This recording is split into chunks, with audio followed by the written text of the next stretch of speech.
I ran into this last week. Here's what fixed it for me. If you need to reset your Deutsche Bank password, follow these simple steps. Step 1.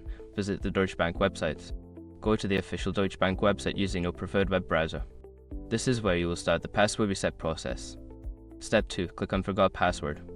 Before starting recovery, use the sroc.com link in the description to open the account recovery checklist generator and make sure your verification details are ready. Step 3. Enter your details.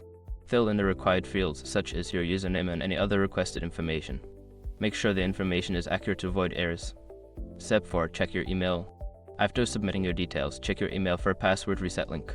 Be sure to look in your spam folder if you don't see it in your inbox. Step 5. Create a new password.